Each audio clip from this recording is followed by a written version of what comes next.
بسم اللہ الرحمن الرحیم۔ حضرت سلیمان علیہ السلام۔ حضرت سلیمان علیہ السلام نبی خدا حضرت داؤد علیہ السلام کے فرزند تھے۔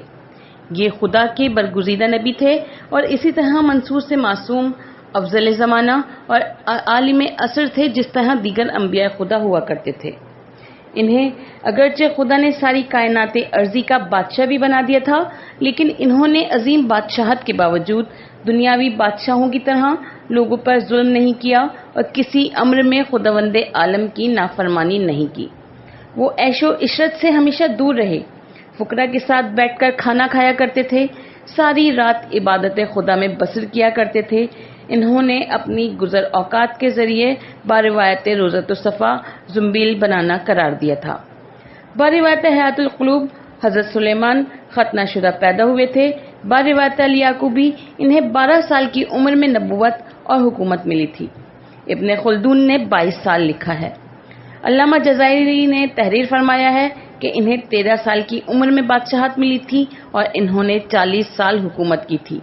نور المبین قصص الجزائری صفحہ 413۔ حضرت سلیمان باروایت قصص تہرانی با مقام دلاش پیدا ہوئے تھے۔ باروایت تبری وہ اس جاہ و حشم کے باوجود خوشنودی خدا کے لیے جو کی روٹی کھاتے تھے۔ باروایت قصص الجزائری نور المبین مہمانوں کی بڑی قدر کرتے تھے۔ ان کا اصول تھا کہ مہمانوں کو سفید روٹی، پراٹھا اور اپنے اہل و عیال کو سیاہ روٹی بلا گھی کی کھلاتے تھے اور خود جو کی روٹی کھاتے تھے۔ الجزائری میں یہ بھی ہے کہ وہ راتوں رات عبادت کرتے تھے اور ساری رات خوف خدا سے رویا کرتے تھے۔ غریب نوازی ان کا شیوا تھا۔ خانہ کعبہ پہ سب سے پہلا غلاف انہوں نے ہی چڑھایا تھا۔ حیات القلوب۔ امام سلبی، وہب بن مبا اور کابل احبار سے روایت کرتے ہیں کہ حضرت سلیمان گورے رنگ اور دوہرے بدن کے تھے، حسین و جمیل تھے، ان کے بدن پر کافی بال تھے، سفید لباس پہنتے تھے، بڑے خشوع اور خضوع والے تھے، غریبوں کو بہت دوست رکھتے تھے اور اکثر ان کے پاس بیٹھے رہتے تھے۔ کم سنی کے باوجود ان کے والد اکثر امور میں ان سے مشورہ لیا کرتے تھے۔ مورخین کا بیان ہے کہ جب حضرت داؤد کی عمر کا آخری حصہ آیا تو آپ نے اپنا جانشین حضرت سلیمان کو بحکم خدا بنا دیا۔ ایک روایت میں ہے کہ حضرت داؤد کی عمر کا جب آخری زمانہ آیا تو حضرت جبرائیل ایک صندوق آسمان سے لے کر حضرت داؤد کے پاس آئے اور ان سے کہا کہ آپ اپنے فرزندوں کو بلا کر ان سے پوچھیں کہ اس صندوق میں کیا ہے، جو یہ بتا دے اسی کو اپنا خلیفہ بنا دیجئے۔ حضرت داؤد نے سب سے پہلے دریافت کیا، لیکن حضرت سلیمان کے علاوہ کسی نے کچھ نہ بتایا۔ حضرت سلیمان نے کہا اس میں ایک انگشتری ہے، ایک تازیانہ ہے اور ایک سوال نامہ ہے۔ جب صندوق کھولا گیا تو اس میں یہی چیزیں تھیں۔ پھر حضرت جبرائیل نے کہا کہ ان مسائل کے جوابات سب سے مانگے۔ حضرت داؤد نے ان لوگوں سے سوالات کے جوابات طلب کیے۔ حضرت سلیمان کے علاوہ کسی نے جواب نہ دیا۔ بالآخر حضرت سلیمان کو حضرت داؤد کا جانشین بنا دیا گیا۔ ایک روایت میں ہے کہ حضرت داؤد علیہ السلام حضرت سلیمان کو اپنا جانشین بنانے کے بعد انتقال فرما گئے۔ اس وقت حضرت داؤد کی عمر 170 سال کی تھی اور ان کی قبر بیت المقدس میں ہے۔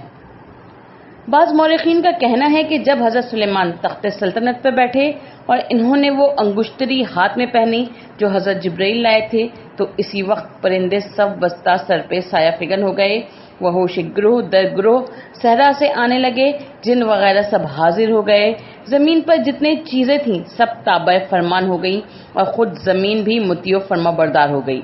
جدھر سے حضرت سلیمان گزرتے تھے زمین آواز دیتی تھی کہ یہ دفینہ میرے سینے میں ہے، اسے نکال لیجئے۔ جس دریا کی طرف سے گزرتے تھے قصرے دریا سے آواز آتی تھی کہ جواہرات میری آغوش میں ہیں۔ چنانچہ وہ جنوں کے ذریعے سب کچھ نکلوا لیا کرتے تھے اور ساری عالمی حکومت سلطنت کے مالک ہو گئے تھے۔ مورخ ابن خلدون لکھتے ہیں کہ حضرت سلیمان نے اپنی سلطنت و حکومت کے 34 سال سے بیت المقدس کی تعمیر شروع کی۔ یہ تعمیر آپ کے آخر زمانہ حکومت تک برابر جاری رہی تھی۔ اپنے آخری زمانے میں شہر عطاکیہ منہدم کر کے شہر تدبر آباد کیا۔ اثناء تعمیر میں بادشاہ سور سے آپ نے کوہ لبنان سے لکڑیوں کے کاٹنے میں مدد چاہی۔ کوہ لبنان پر لکڑی کاٹنے والوں کے لیے سالانہ 20,000 کا کھانا اور اسی قدر ذریعت ادا کی جاتی تھی۔ لکڑی کاٹنے والوں کی تعداد 70,000 تھی اور پتھر کے کان سے پتھر نکالنے والوں کی تعداد 80,000۔ اور اس کے درست کرنے والوں کی تعداد 70,000 تھی اور ان سے کام لینے والے افسر 3,300 تھے۔ اس کے بعد حضرت سلیمان نے مسجد بنائی۔ اس کی بلندی 100 ہاتھ اور لمبائی 60 ہاتھ اور چوڑائی 20 ہاتھ تھی، اور اس کا اندرونی حصہ سونے سے مون دیا تھا اور ہیکل بنوایا تھا، اور اس کے دروازے صنوبر کی لکڑی کے تھے اور ان پر پھول پتیوں کے نقش و نگار کے علاوہ کروبیوں کی صورتیں بھی بنائی گئی تھیں، اور یہ سب سونے کی پتھروں سے مڑے ہوئے تھے۔ اس ہیکل کی تعمیر 7 برس میں تکمیل کو پہنچی اور اس کا ایک دروازہ سونے کا بنایا گیا۔ اس کے بعد ایک بیت السلام صنوبر کے کھمبوں کی 4 صفوں پر بنایا، جس کی ہر صف میں 15 کھمبے تھے، اور اس میں 200 ترس ڈھال اور 300 ورقہ ٹکڑے سونے کے رکھے۔ ہر ترس میں 600 اعلیٰ درجے کے زمرد تھے اور ہر ٹکڑے میں 300 یاقوت تھے۔ اس کے بعد انہوں نے ایک مکان بنوایا جس کا نام غیفۃ البیان رکھا تھا، اور اپنے بیٹھنے کے لیے ایک ممبر بنوایا اور بہت سی کرسیاں تیار کرائیں جو کہ دندان فیل کی تھیں اور ان پر سونا مڑا ہوا تھا۔ اس کے بعد اس بنا پر پہ ایک مکان فرعون مصر کی لڑکی کے لیے بنوایا جس سے حضرت سلیمان نے نکاح کر لیا تھا، اور شہر سور کے معروف اور مشہور صناعوں سے اس گھر کے مصارف کے لیے تانبے کے برتن بنوائے، اور مصباح، قربان گاہ اور مائدہ یعنی ممبر بیت المقدس میں سونے کا تیار کرایا، اور 5 ممبر ہیکل کے دائیں جانب کے لیے اور 5 بائیں جانب کے لیے طلائی سامان اور انگیٹھیوں کے ساتھ بنوائے، اور وہ نقرائی اور طلائی برتن جو اس مقدس مکان کے لیے جناب موصوف تک بذریعہ وراثت پہنچے تھے اس پاک مکان میں لا کر رکھے، اور آپ کے فرمانے سے رؤوسۂ اسباط اور کاہین تابوت عہد شہادت کو مقام سیہو قریہ داؤد سے اٹھا لائے اور اسے اس مکان میں کروبیوں کی تصویروں کے بازوؤں کے نیچے مسجد اقصی میں رکھا۔ تابوت عہد میں 2 لوہیں پتھر کی تھیں جنہیں جناب موسیٰ نے الواح منکسرہ ٹوٹی ہوئی لوہوں کے عوض بنوایا تھا۔ رؤوسہ اسباط و کہان تابوت عہد کے ساتھ قبہ قربان، کفارہ کا سرپوش اور اس کے ظروف بھی مسجد میں اٹھا لائے۔ مورخ ابن خلدون لکھتے ہیں کہ حضرت سلیمان علیہ السلام ایک متعینہ دن مذبح کے روبرو کھڑے ہوئے اور اسے خوشی میں بنظر تقریب اللہ 22,000 گائیں کی قربانی کی۔ اس کے بعد ہر سال 3 مرتبہ قربانی کرتے تھے اور بخور دیتے تھے۔ قربانی اور تحفوں کے علاوہ ہر سال 666 قطاز سونا بیت المقدس پر چڑھاتے تھے۔ مورخ ہروی روضۃ الصفا میں لکھتے ہیں کہ حضرت سلیمان نے تعمیر کے بعد جشن عظیم وعدہ ترتیب دیا جس میں علماء اور زعماء بنی اسرائیل کو جمع کر کے کہا کہ یہ جگہ صرف عبادت کے لیے بنائی گئی ہے، اسے کبھی نہ بھولنا کہ اس میں علماء اور فضلہ کا تسلط رہنا چاہیے۔ باروایت الیعقوبی یہ جشن 14 یوم جاری رہا۔ قصص الجزائری نور المبین صفحہ 415 میں ہے کہ حضرت سلیمان نے تعمیر بیت المقدس کی تکمیل کے فوراً بعد عید منائی۔ باروایت روضۃ الصفا اس میں اس قدر جواہر لگے تھے کہ رات کے وقت ایسا معلوم ہوتا تھا کہ جیسے دن ہو۔ الیعقوبی صفحہ 47 میں ہے کہ حضرت سلیمان کے 12 وکیل تھے جو ان کے امور کی دیکھ بھال کیا کرتے تھے۔ حضرت سلیمان کے لیے خداوند عالم نے کچھ ایسی خصوصیات متعین فرمائی تھیں جو دنیا میں کسی کو نصیب نہیں ہوئی۔ ان خصوصیات میں سے چند خصوصیتیں بڑی نمایاں تھیں۔ مثلاً خداوند عالم نے ان کے لیے ہوا کو مسخر کیا تھا اور ان کی حکومت انسانوں، حیوانوں، جنوں، تمام چرند پرند اور حشرات الارض پر قائم کی تھی۔ نیز ان میں یہ صلاحیت عطا کی تھی کہ وہ ہر جانور کی زبان سے واقف تھے اور تمام مخلوقات سے بات چیت کیا کرتے تھے۔ ان کی ایک خصوصیت قدرت نے یہ قرار دی تھی کہ ان کے ہاتھوں سے بیت المقدس کی تعمیر کرائی تھی۔ امام سلبی آرائس صفحہ 171 میں کہتے ہیں کہ جب حضرت داؤد کی سلطنت کو 11 سال گزر گئے تو انہوں نے بیت المقدس کی تعمیر شروع کی اور اس میں اس درجہ انہماک سے کام لیا کہ تھوڑے ہی عرصے میں قد آدم دیوار بلند ہو گئی۔ حضرت داؤد اور اشراف بنی اسرائیل اپنے کندھوں پر اینٹیں اٹھاتے تھے۔ ابھی تعمیر کی بلندی قد آدم تک ہی ہوئی تھی کہ خداوند عالم نے حکم دے دیا کہ اب اس کی تعمیر روک دو، اس کی تکمیل تمہارا فرزند سلیمان کرے گا۔ حکم خداوندی کے آتے ہی حضرت داؤد نے تعمیر روک دی اور اسی میں عبادت کا بندوبست کیا۔ جب تک حضرت داؤد زندہ رہے اسی میں عبادت ہوتی رہی۔ جب وہ انتقال فرما گئے اور حضرت سلیمان سلطنت کے مالک ہوئے تو انہوں نے تعمیر شروع کی، اور اس سلسلے میں انہوں نے تمام جنوں کو جمع ہونے کا حکم دیا۔ جب سب جمع ہو گئے تو انہوں نے تعمیر بیت المقدس کا پروگرام بنایا اور سب کے ذمے کام لگا دیا۔ جو جس کا اہل تھا اسے اسی قسم کا کام سپرد کیا۔ بعض وہ جن تھے جن کو معاون ارضی سے جواہرات لانے کا حکم تھا، بعض کے ذمے عجیب و غریب قسم کے پتھر فراہم کرنے کا حکم تھا، بعض کے ذمے سمندروں کی تہ سے موتی اور قیمتی جواہر لانے کا فرمان تھا۔ غرض یہ کہ انہوں نے تمام ضروریات کے فراہم کرنے کے لیے حکم صادر فرما دیا اور سامان جمع ہونا شروع ہو گیا۔ پھر تراش خراش کا کام شروع ہوا۔ پتھروں اور قیمتی جواہرات کی تراش میں جو آواز پیدا ہوتی تھی وہ حضرت سلیمان کو ناگوار گزری۔ انہوں نے تجربہ کار جنوں کو بلا کر ان سے کہا کہ کوئی ایسی صورت پیدا کرو کہ یہ ناگوار آواز پیدا نہ ہو اور پتھر تراشے جائیں۔ ان لوگوں نے کہا، یہ حضرت، ہمارے پیش نظر ایسی کوئی ترکیب نہیں ہے اور نہ کوئی ایسی چیز ہے کہ جس کے ذریعے سے کامیاب ہوا جا سکے۔ البتہ ہمیں یہ معلوم ہے کہ ہم میں سے جو ایک صخر نامی بہت بڑا آفریت ہے اور اس قسم کی چیزوں سے باخبر ہے اور اسے ان امور میں بہت ہی تجربہ ہے۔ حضرت سلیمان نے پوچھا کہ وہ کہاں رہتا ہے؟ انہوں نے کہا وہ سمندر کے جزیروں میں رہا کرتا ہے۔ حضرت سلیمان نے 10 جنوں کی ڈیوٹی لگائی کہ وہ اسے حاضر کریں اور خط لکھ کر اس کے نام دیا کہ وہ جہاں ملے اسے دیا جائے۔ جب وہ ایک جزیرے میں دستیاب ہوا تو اسے حضرت سلیمان کا خط دیا گیا۔ اس کی نظر جو ہی مہر سلیمان پر پڑی کانپنے لگا اور ہمراہ چل پڑا۔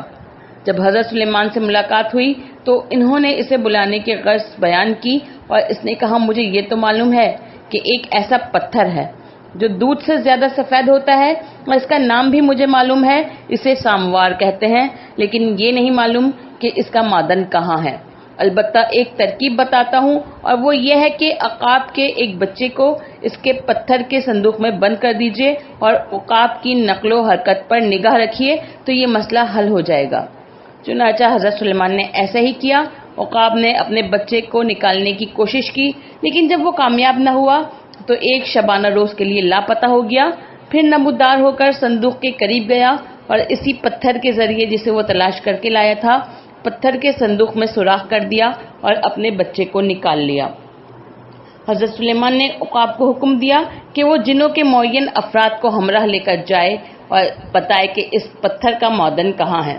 چنانچہ وہ اپنے ہمراہ لے گیا اور جنہوں نے اپنی ضرورت بھر وہ پتھر حاصل کر لیا۔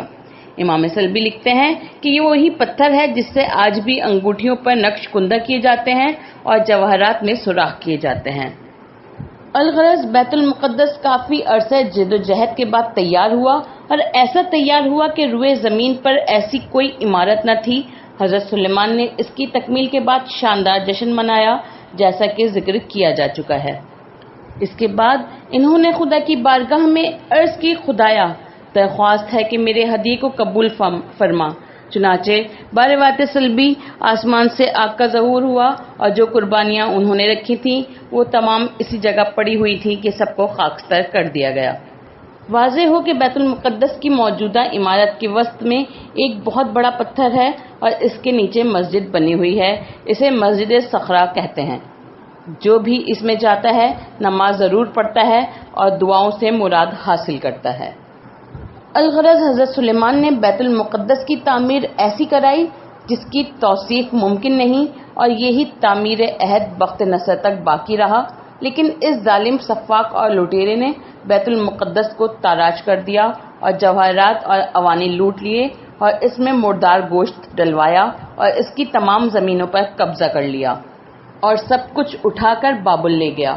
پھر عہد اسلام میں ایک مسلمان بادشاہ نے اس کی موجودہ عمارت تعمیر کرائی۔ حضرت سلیمان کی خصوصیت میں سے ایک خصوصیت یہ بھی تھی کہ خداوند عالم نے ان میں قوت فیصلہ کم سنی میں ودیت کر دیا تھا اور اس کا علم حضرت داؤد کو بھی تھا۔ حضرت داؤد ان کی صلاحیت کو دیکھ کر بچپن ہی سے ان کی بلندی کے قائل ہو گئے تھے اور انہیں یقین تھا کہ یہ فرزند اپنی نظیر آپ ہوگا۔ پھر جب قدر عمر بڑھی اور شعور کا مظاہرہ ہونے لگا تو حضرت داؤد نے ان معاملوں کو جو ان کے پاس آیا کرتے تھے حضرت سلیمان کے سپرد کرنا شروع کر دیا اور وہ بہترین فیصلے کیا کرتے تھے۔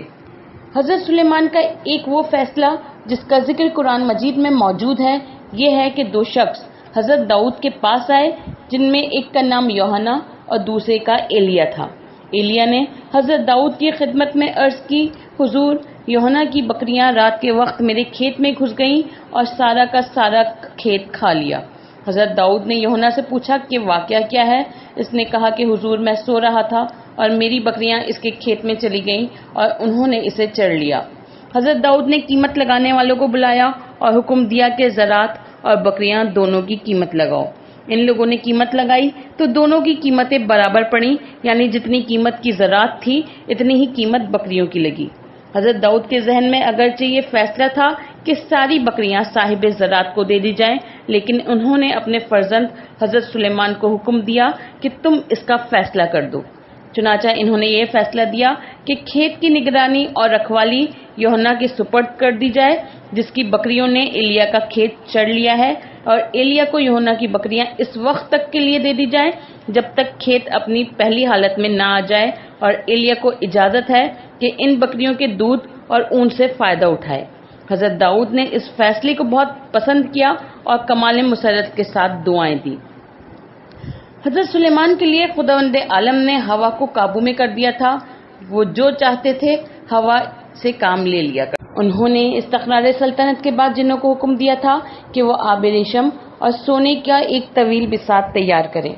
چنانچہ انہوں نے باروایت سلبی 1 فرسخ لمبی اور 1 فرسخ چوڑی بساط تیار کی، جس کے وسط میں آپ کا شاندار ممبر یا تخت رکھا جاتا تھا جو سونے کا بنا ہوا تھا، اور اس کے گرد 3000 سونے اور چاندی کی کرسیاں لگائی جاتی تھیں۔ سونے کی کرسی پر اس وقت کے انبیاء اور چاندی کی کرسی پر علماء فروکش ہوتے تھے، اور ان کے گرد انسانوں کی صفیں اور ان کے گرد جنوں شیاطین کی صفیں ہوتی تھیں، اور اوپر پرندے اپنے پروں سے سایہ کیے رہتے تھے۔ پھر آپ ہوا کو حکم دیتے تھے اور وہ اس بساط کو جس پر 13,000 انسان اور بے شمار دیگر مخلوق ہوتی تھی لے کر اڑتی تھی، اور جہاں کے لیے حکم ہوتا تھا وہ پہنچا دیتی تھی، اور پہنچانے میں بھی اتنی سرعت کی جاتی تھی کہ 1 مہینے کا راستہ 1 دن میں طے ہو جاتا تھا، اور باروایت تبری 1 ماہ کی راہ 1 گھنٹے میں طے ہو جاتی تھی۔ باروایت سلبی 1000 مکانات شیشے کے بنوائے تھے، اور ان کا تعلق بھی ہوا سے تھا، یعنی وہ جس چیز پر بنے ہوئے تھے اس کو بھی ہوا اٹھا کر لے جایا کرتی تھی۔ ایک دن جبکہ حضرت سلیمان ہوا میں پرواز کر رہے تھے، خدا نے فرمایا کہ اے سلیمان، ہم نے تمہارے لیے یہ بھی سہولت دے دی ہے کہ جو بھی کوئی بات زبان سے نکالے گا ہوا تم تک فی الفور پہنچا دیا کرے گی۔ حضرت سلیمان کی ایک خصوصیت یہ بھی تھی کہ ان کو خدا نے جانوروں کی بولی سمجھنے کی صلاحیت دی تھی، اور وہ ہر جانور کی آواز کو سن اور سمجھ لیا کرتے تھے کہ یہ کیا کہہ رہا ہے۔ باروایت روزۃ الصفا ایک دن حضرت سلیمان اپنے ارکان دولت کے ساتھ بیٹھے ہوئے تھے کہ اتنے میں کبوتر نے آواز لگانا شروع کی۔ حضرت سلیمان نے حاضرین سے پوچھا، بتاؤ یہ کیا کہہ رہا ہے؟ ان لوگوں نے کہا کہ خدا اور رسول بہتر جانتے ہیں۔ انہوں نے فرمایا، یہ کہتا ہے موت کے لیے تیار رہو اور ہر تعمیر خراب ہونے کے لیے بناؤ۔ امام سلبی لکھتے ہیں کہ طاؤس مور کی آواز سن کر حضرت سلیمان نے فرمایا کہ یہ کہتا ہے کہ جیسا کرو گے ویسا بھرو گے، اور ہدہد کی آواز پر فرمایا کہ یہ کہتا ہے جو کسی پر رحم نہ کرے گا اس پر رحم نہ کیا جائے گا۔ باروایت امام جعفر صادق علیہ السلام جب قبرہ محل عبادت میں بولتا ہے تو کہتا ہے، خدایا آل محمد سے بغض رکھنے والوں پر لعنت کر۔ عرائض سلبی صفحہ 164 طب مصر۔ باروایت علامہ نعمت اللہ جزائری، حضرت سلیمان نے قبرہ کے سر پر ہاتھ پھیرا تھا، اسی لیے اس کے سر پر تاج خدا نے قائم کر دیا ہے۔ مورخین لکھتے ہیں کہ حضرت سلیمان کو جو منتقد تیر سمجھنے کی خصوصیت سے نوازا گیا تھا، اس میں ہر قسم کے جانور کی بولی سمجھنا شامل تھا، حتیٰ کہ نمل یعنی چیونٹی کی آواز اور گفتگو بھی شامل تھی۔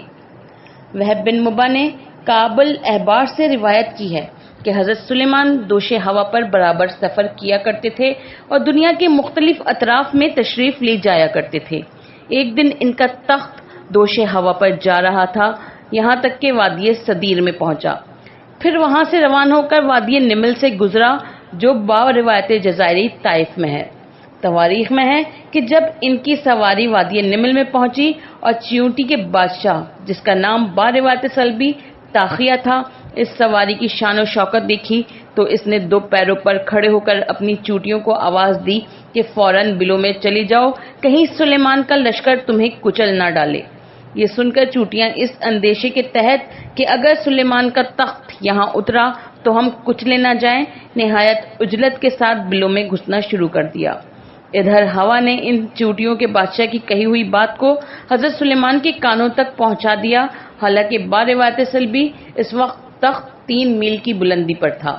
یہ سن کر انہوں نے تبسم فرمایا اور حکم دیا کہ اسی وادی نمل میں تخت اتارا جائے۔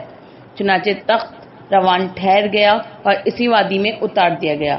حضرت سلیمان نے حکم دیا کہ چیونٹیوں کے بادشاہ کو میرے پاس لایا جائے، چنانچہ وہ لایا گیا۔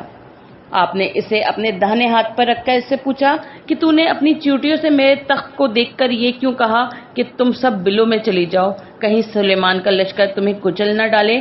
کیا تجھے معلوم نہیں کہ میں خدا کا بھیجا ہوا نبی ہوں؟ کیا یہ ممکن ہے کہ کسی کو میری وجہ سے گزند پہنچے؟ اس نے عرض کی حضور جو کسی گروہ کا ذمہ دار ہو اسے چاہیے کہ اس گروہ کو بچائے اور اس کی حفاظت کے لیے اقدامات کرے۔ میں جانتا تھا کہ حضور نبی خدا ہیں اور آپ کی طرف سے کسی گزند کا اندیشہ نہ ہوا تھا، لیکن مجھے یہ خیال تھا کہ کہیں حضور کا لشکر غیر شعوری طور پر کوئی گزند نہ پہنچا دے۔ نیز ایک مقصد یہ بھی تھا کہ حضور کا جاہ و حشم دیکھ کر کہیں ہماری چوٹیوں کو زکام نہ ہو جائے اور وہ اپنی بلندیوں کا خواب نہ دیکھنے لگیں اور اپنی حیثیت سے بیزار نہ ہو جائیں۔ نیز یہ کہ آپ کی شان و شوکت دیکھنے میں مشغول ہو کر عبادت خدا سے غفلت نہ کر بیٹھیں۔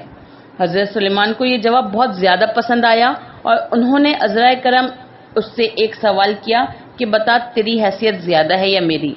اس نے کہا حضور اس وقت تو میری حیثیت زیادہ ہے۔ کہا وہ کیسے؟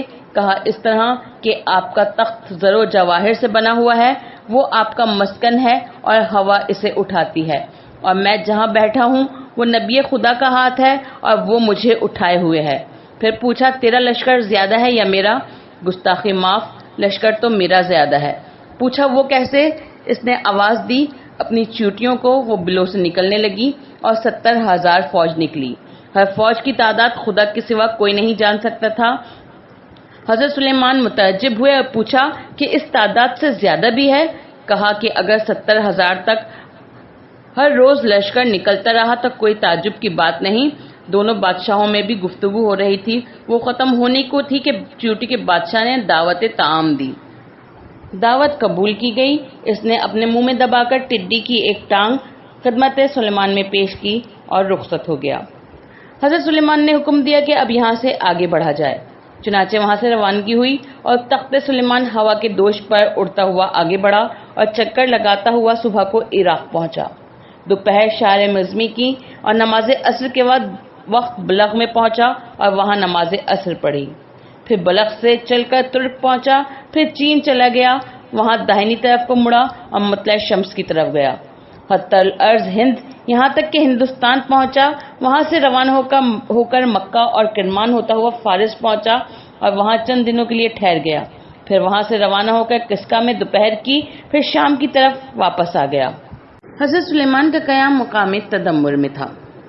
امام سلبی کا بیان ہے کہ حضرت سلیمان نے اس سفر میں شام سے روانگی سے پہلے شیاطین و غیر ہم کو حکم دے دیا تھا کہ یہاں ایک نہایت شاندار محل بنانا شروع کرو اور جلد سے جلد اسے تیار کر دو۔ چنانچہ انہوں نے پوری سعی اور کوشش کر کے جواہرات سے مرصع عمارت تیار کر دی۔ اس کے علاوہ باروایت روضۃ الصفا ایک عظیم الشان قلعہ تعمیر کرایا تھا جو سونے چاندی سے بنایا گیا تھا اور جواہرات سے مرصع تھا۔ اس میں مختلف لوگوں کی تصویریں بھی تھیں۔ اس میں حضرت سلیمان نے ایک ایسا تخت بنایا تھا جو 2 شیروں کی پشت پر بنا تھا۔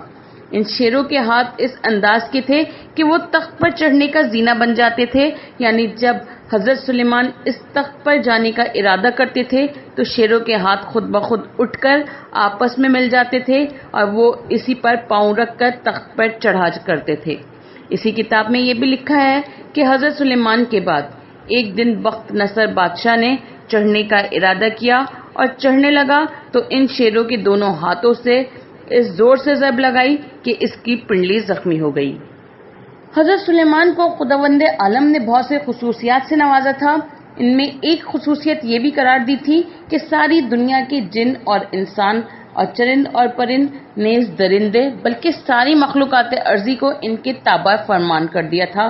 ہر چیز ان کی مطیع و منقاد تھی، حتیٰ کہ عناصر پر بھی ان کو اقتدار دے دیا تھا اور وہ ہر چیز پر اپنا حکم چلاتے تھے اور ان کا حکم تمام چیزوں پر چلتا تھا۔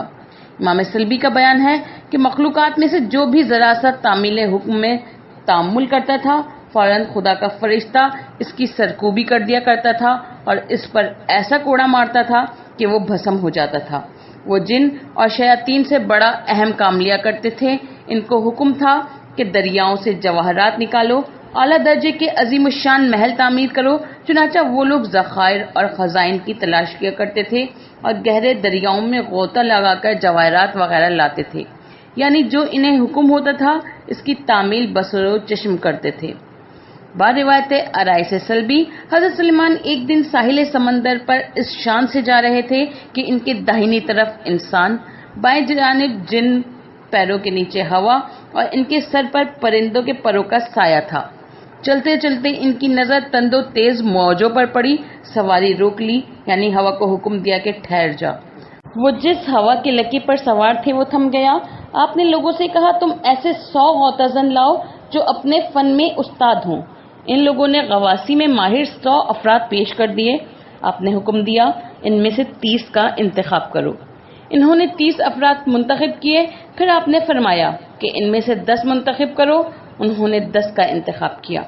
پھر آپ نے فرمایا کہ ان میں سے 3 کا انتخاب کرو۔ انہوں نے 3 کا انتخاب کیا۔ پھر فرمایا کہ ان میں سے 1 کو منتخب کرو۔ انہوں نے 3 میں سے 1 کو منتخب کیا۔ اس وقت آپ نے اسے حکم دیا کہ تو گہرے سمندر میں جا کر یہ معلوم کر کہ اس کے نیچے کیا کیا ہے اور خلاق عالم نے اس میں کتنے عجائب پوشیدہ کر رکھے ہیں۔ وہ تعمیل حکم میں روانہ ہوا اور کافی گہرائی تک چلا گیا۔ اس نے پوری کوشش کی کہ تہ تک چلا جائے، مگر ممکن نہ ہو سکا، حتیٰ کہ مجبوراً واپس آیا۔ حضرت سلیمان نے پوچھا کہ تو جہاں تک پہنچا وہاں تک کیا کیا دیکھا؟ اس نے عرض کی، اے نبی خدا، میں نے پانی کی موجوں اور مچھلیوں کے سوا کچھ نہیں دیکھا، البتہ ایک عظیم ملک دیکھا جو پانی میں موجود ہے۔ اس نے مجھے دیکھ کر پوچھا کہ تم یہاں کیوں آئے ہو؟ میں نے کہا، مجھے نبی خدا حضرت سلیمان نے سمندر کی تہ کے عجائبات دیکھنے کے لیے بھیجا ہے۔ اس نے کہا کہ نبی خدا کو میرا سلام کہہ دینا اور کہنا کہ یہاں 40 افراد عرصہ ہوا اسی مقصد کے لیے آئے تھے، لیکن ان کا پتہ بھی نہ چلا کہ کہاں چلے گئے۔ اس لیے اس جدوجہد و کوشش سے باز آئیے، اس میں جو کچھ حاصل ہونا نہیں ہے۔ یہ سن کر حضرت سلیمان متعجب ہوئے اور اپنے ارادے سے باز آئے۔ اسی دوران میں جبکہ وہ سمندر کے کنارے تھے، انہوں نے دیکھا کہ شیشے کا قبا موجوں سے کھیلتا ہوا ڈوبتا ابھرتا ہوا بہا جا رہا ہے۔ اس کے حسن و جمال کو دیکھ کر حضرت سلیمان نے ایک ماہر غوطہ زن کو حکم دیا کہ اسے قابو میں کرو اور میرے پاس لاؤ۔ وہ گیا اور اس نے کوشش کر کے اس پہ قبضہ کر لیا اور اسے ساحل کے قریب لایا، پھر پانی سے نکال کر ساحل پر رکھا۔ جیسے ہی وہ سطح زمین پر آیا، اس کے 2 دروازے کھل گئے اور ان میں سے ایک نوجوان حسین شخص برآمد ہوا اور وہ حضرت سلیمان کے سامنے سلام کر کے بیٹھ گیا۔ وہ نہایت سفید لباس پہنے ہوئے تھا اور اس کے سر سے پانی کے قطرات ٹپک رہے تھے۔ حضرت سلیمان نے پوچھا کہ تو انسانوں میں ہے یا جنوں میں سے؟ اس نے عرض کی کہ میں انسانوں میں سے ہوں۔ حضرت سلیمان نے اس کی حیت اور حالت دیکھ کر تعجب کیا اور کہا کہ اپنی سرگزشت بیان کر۔ اس نے کہا کہ میری ایک والدہ تھی، میں ان کی بھرپور خدمت کیا کرتا تھا، ان کی ہر قسم کا سامان انہیں باہم پہنچاتا تھا، انہیں اٹھاتا تھا، بٹھاتا تھا، غرض یہ کہ انہیں ہر طرح آرام پہنچاتا تھا۔ جب ان کی وفات کا وقت آیا تو میں نے ان سے درخواست کی کہ وہ میرے لیے کچھ دعا کریں۔ انہوں نے آسمان کی طرف ہاتھ اٹھا کر بارگاہ اہدیت میں عرض کی، اے میرے پالنے والے، تو میرے فرزند کی ان اچھائیوں سے واقف ہے جو اس نے میرے ساتھ کی ہیں۔ مالک، میں دعا کرتی ہوں کہ اسے ایسی جگہ عبادت کے لیے فراہم کر دے جس جگہ شیطان اور اس کا گروہ تک نہ پہنچ سکے۔ نبی خدا، اس نے دعا کی اور وہ فوت ہو گئی۔ میں نے ان کی تجہیز و تکفین کا بندوبست کیا اور ان کا غم منا کر بیٹھ گیا۔ پھر تھوڑے عرصے کے بعد میں اس بحر بے قرار کے قریب ایک دن آیا تو میں نے اس شیشے کے کبے کو پانی میں دیکھا۔ میرا دل چاہا کہ میں اس میں چلا جاؤں، چنانچہ میں اس میں داخل ہو گیا۔ میرا داخل ہونا تھا کہ اس کے دونوں دروازے بند ہو گئے اور یہ قبا پانی میں ڈوب گیا۔ اب میں اسی وقت سے اسی میں ہوں اور یہ پانی کے اندر ہی بہتا رہتا ہے۔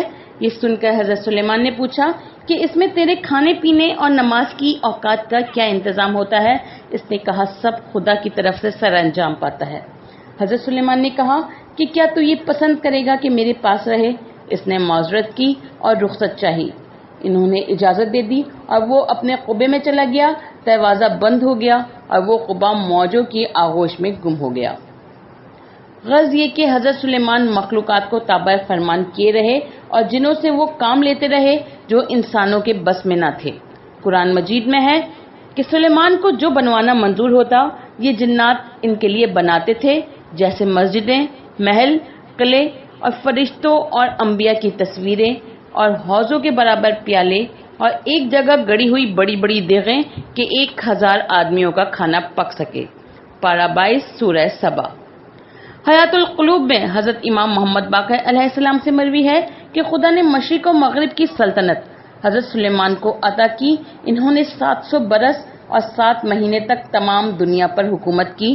تمام انس و جن، دیو اور شیاطین، چرند و پرند اور درندے ان کے محکوم تھے اور خدا نے ان کو ہر شے کا علم دے دیا تھا۔ ان کے زمانے میں عجیب و غریب صنعتیں قائم کی گئیں جو یادگار ہیں۔ مورخین کا بیان ہے کہ حضرت سلیمان کی سلطنت چونکہ بہت وسیع تھی اور اللہ کی خاص عنایت سے ملی تھی۔ قرآن مجید میں ہے کہ حضرت سلیمان نے خداوند عالم کی بارگاہ میں دعا کی تھی، خدایا مجھے بخش دے اور مجھے ایسی عظیم بادشاہت دے کہ پھر میرے بعد کسی کو نہ ملے، اور تو بہت بڑا عطا کرنے والا ہے۔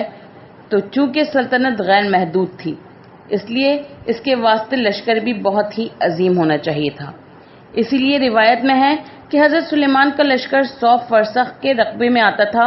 25 فرسخ میں آدمی ہوتے تھے، 25 فرسخ میں جن ہوتے تھے، 25 فرسخ میں جانورانے صحرائی ہوتے تھے اور 25 فرسخ میں مرغان ہوا کرتے تھے۔ علامہ مجلسی باروایت عامہ تحریر فرماتے ہیں کہ جب حضرت سلیمان اپنے پدر بزرگوار کے بعد بادشاہ ہوئے تو آپ کے حکم سے ایک نہایت عمدہ اور نادر تخت بنوایا گیا تاکہ اس پر بیٹھ کر آپ لوگوں کے درمیان فیصلہ کیا کریں اور کوئی باطل پسند اور ناحق گواہی دینے والا اس کے قریب جانے سے ڈرے اور جھوٹ نہ کہے اور غلط دعویٰ نہ کرے اور جھوٹی گواہی نہ دے۔ وہ تخت ہاتھی دانت کا بنایا گیا، اس میں یاقوت اور مروارید اور زبرجد اور قسم قسم کے جواہرات جڑے گئے تھے اور اس کے گرد سونے کی 4 درخت لگائے گئے تھے جن کے گچھے یاقوت سرخ اور سبز زمرد کے تھے، اور 2 درختوں پر 2 مور سونے کے بنائے گئے اور 2 درختوں پر ان موروں کے مقابل 2 گدھ سونے کے تیار کیے گئے تھے، اور تخت کے 2 طرف سونے کے 2 شیر بنائے گئے جن کے سروں پر زمرد کے گرز تھے، اور ان 4 درختوں پر طلائے سرخ کے انگور درخت بنائے گئے تھے جن کے گچھے یاقوت سرخ کے تھے۔ وہ انگور کی بیلیں اور وہ 4 درخت تخت پر سایہ فگن تھے۔ جب حضرت سلیمان اس تخت پر بیٹھنا چاہتے تھے وہ پہلے زینے پر قدم رکھتے تھے تو پورا درخت چکی کی طرح گردش کرتا تھا، اور وہ گدھ اور مور اپنے پروں کو کھول دیتے تھے اور زمین سے اپنے پیٹ لگا کر چاروں ہاتھ پاؤں پھیلا دیا کرتے تھے اور اپنی دمیں ہلانے لگتے تھے۔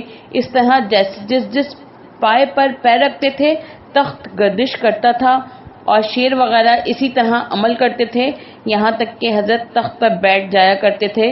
پھر وہ دونوں گدھ حضرت کے سر پر تاج رکھتے تھے اور وہ تخت ان درختوں اور پرندوں کی گردش میں آتا اور پرندے اپنی منقاروں سے ان حضرت پر مشک چھڑکتے، اور وہ کبوتر جو سونے اور جواہرات سے تیار کیے ہوئے تخت کے پائے میں آراستہ کیے ہوئے تھے حضرت کے ہاتھوں میں توریت دیتے تھے اور وہ لوگوں کے سامنے اس کو پڑھتے تھے۔ پھر لوگ حضرت کے سامنے حاضر ہوتے تھے اور بنی اسرائیل کے بڑے بڑے لوگ یعنی صاحبان علم و فضل حضرت کی داہنی جانب سونے کی کرسی پر بیٹھتے، پھر پرندے ان کے سروں پر اپنے پروں سے سایہ کرتے۔ پھر کوئی شخص اگر کسی پہ دعویٰ کرتا اور حضرت سلیمان اس سے گواہ طلب فرماتے تو تخت اپنے تمام لوازمات کے ساتھ گردش کرتا اور شیر اپنی دمیں ہلاتا اور مرغان مرسا اپنی پروں کو کھول دیتے۔ اس وقت مدعیوں اور گواہوں پر ایک زبردست روب پڑتا جس سے حقیقت کے خلاف کوئی کچھ نہ کہہ نہ پاتا۔ مورخ خاوند شاف تحریر فرماتے ہیں کہ اس کچہری کے سامنے 12 فرسخ کا لمبا اور چوڑا میدان تھا جو سونے اور چاندی کی اینٹوں سے بنا ہوا تھا، جس میں یکے بعد دیگرے ایک اینٹ سونے کی اور ایک چاندی کی لگی ہوئی تھی، اور محل نشست حضرت سلیمان کے سامنے ایک سونے چاندی اور جواہرات سے بنی ہوئی کرسی ہوتی تھی جس پر حضرت آصف بن برقیہ بیٹھا کرتے تھے تاکہ انتظامات کی نگرانی کرتے رہیں۔ ان کے علاوہ زر و جواہر کی کرسیوں پر 4000 علماء و احبار بھی بیٹھتے تھے اور بے شمار جن وغیرہ خدمت کے لیے کمر بستہ موجود رہتے تھے۔ پرندے سروں پر سایہ کیے رہتے تھے۔ حضرت سلیمان ہر روز طلوع آفتاب سے لے کر تا بوقت زوال کچہری کیا کرتے تھے، اور جب کچہری سے فراغت پاتے تھے اپنے ایوان میں جا کر اپنے گزر اوقات کے لیے زنبیل بنایا کرتے تھے، یعنی اپنی روزی کمانے کا اپنے الگ انتظام کیا ہوا تھا۔ خود محنت کر کے روٹی پیدا کرتے تھے، پھر رات کو نماز تہجد پڑھتے تھے اور زبور کی تلاوت کیا کرتے تھے۔ سرخاب حضرت سلیمان کی بارگاہ میں۔ علماء کا بیان ہے کہ ایک دن ایک سرخاب نے اپنی مادہ کے قریب ہونے کی خواہش کی تو وہ راضی نہ ہوئی۔ اس پر اس نے کہا کہ میں چاہتا ہوں کہ کوئی بچہ ایسا پیدا ہو جو خدا کی عبادت میں نمایاں حصہ لے، اور تیری یہ حالت ہے کہ تو میرے قریب نہیں آتی، میں تو نیک نیاتی سے تجھ سے ملنا چاہتا ہوں۔ یہ سن کر وہ راضی ہو گئی۔ پھر جب انڈا دینے کا وقت آیا تو نر نے پوچھا کہ کس جگہ انڈا دینا چاہتی ہے؟ اس نے کہا راستے سے دور ہٹ کر تاکہ مجھے کوئی گزند نہ پہنچائے۔ نر نے کہا کہ میرا خیال ہے کہ تو راستے سے قریب ہی جگہ بنا تاکہ جب تو انڈے پر بیٹھے تو لوگ سمجھیں کہ دانا چگنے آئی ہے اور یہ نہ سمجھیں کہ تو بچہ نکالنے یہاں بیٹھی ہوئی ہے۔ مادہ نے نر کی بات مان لی اور راہ کے قریب ایک جگہ بیٹھ گئی اور انڈے دے کر اس پر بیٹھ گئی تاکہ بچے نکلیں۔ اسی دوران میں حضرت سلیمان کا لشکر نمودار ہوا جو اپنی پوری شان و شوکت کے ساتھ آ رہا تھا۔ مادہ نے یہ دیکھ کر نر سے کہا کہ یہ درست ہے، لیکن اتنے بڑے لشکر کی زد میں ہم آ سکتے ہیں؟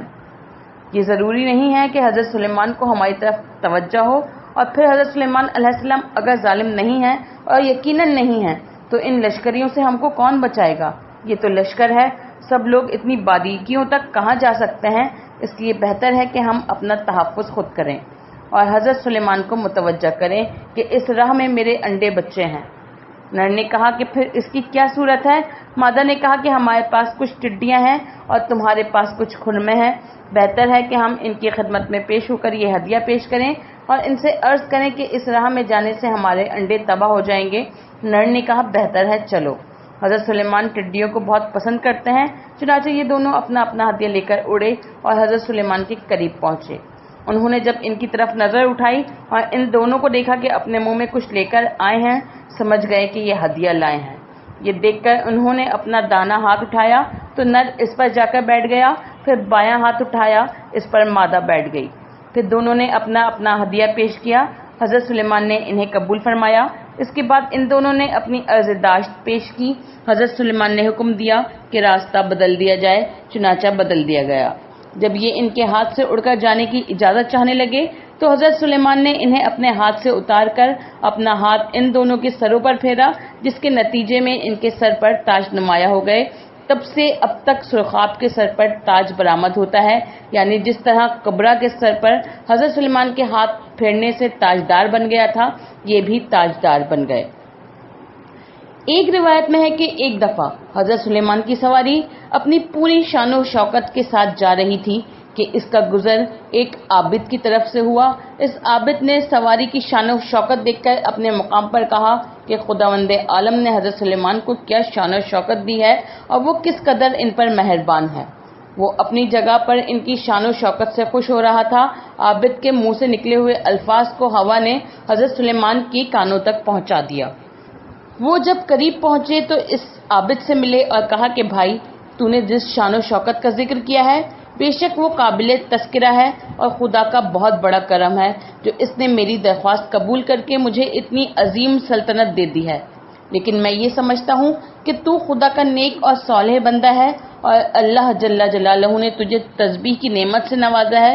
تیری ایک تسبیح سبحان اللہ فرزند داؤد کی سلطنت سے کہیں بہتر ہے، کیونکہ داؤد کے بیٹے کی سلطنت لا محالہ فنا ہو جانے والی ہے اور اس کا تعلق صرف دنیاوی زندگی سے ہے، لیکن تیری تسبیح کا تعلق آخرت سے ہے اور اس کا ثواب کبھی فنا نہ ہوگا اور ہمیشہ ہمیشہ رہے گا۔ علماء نے لکھا ہے کہ حضرت سلیمان اگرچہ بہت بڑی سلطنت کے مالک تھے، لیکن وہ چونکہ نبی خدا تھے، لہٰذا انہوں نے اپنی زندگی کا یہ معمول قرار دیا تھا کہ وہ اپنی گزر اوقات کے لیے زنبیل بناتے تھے اور اس کی مزدوری سے اپنی روزی پیدا کیا کرتے تھے، اور وہی ان کی گزر اوقات کا ذریعہ تھا۔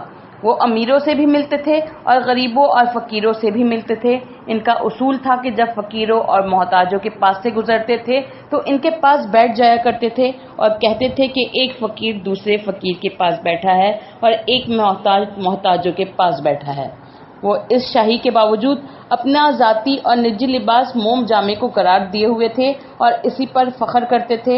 ان کا طریقہ یہ تھا کہ رات کو عبادت گزاری کے موقع پر اپنے دونوں ہاتھ کو پس گردن سے باندھ لیتے تھے اور خوف خدا سے ساری رات رویا کرتے تھے اور بارگاہ خداوندی میں عرض کیا کرتے تھے کہ مالک، بادشاہی صرف اس لیے مانگی ہے تاکہ تیرے دین اسلام کی خدمت کروں، نیز کافر بادشاہوں کو تیرے دین میں داخل کروں۔ مالک، میں نے عیش و عشرت کے لیے شاہی نہیں مانگی جس سے تو واقف ہے۔ حیات القلوب جلد اول صفحہ 646۔ ایک روایت میں ہے کہ حضرت صادق آل محمد علیہ السلام نے ارشاد فرمایا ہے کہ حضرت سلیمان کو جو علوم بتائے اور سکھائے گئے تھے، ان میں تمام مخلوقات کی زبان کا جاننا بھی تھا۔ اس وقت دنیا میں جتنی زبانیں بولی جاتی تھیں وہ تمام زبانوں سے واقف تھے، حتیٰ کہ جتنے جانور دنیا میں تھے وہ سب کی زبان سے آگاہ تھے، سب سے باتیں کرتے تھے اور سب کی فریادیں سنتے تھے اور ان کی داد رسی کرتے تھے۔ زبانوں کے بارے میں ان کا معمول تھا کہ جب موقع جنگ میں ہوتے تھے فارسی زبان بولتے تھے، جب دربار کیا کرتے تھے رومی زبان بولتے تھے، جب اپنے گھر والوں یا ازواج کے پاس ہوتے تھے اپنی زبان بولتے تھے، جب محراب عبادت میں ہوتے تھے تو عربی زبان میں مناجات کرتے تھے۔ صفحہ 669۔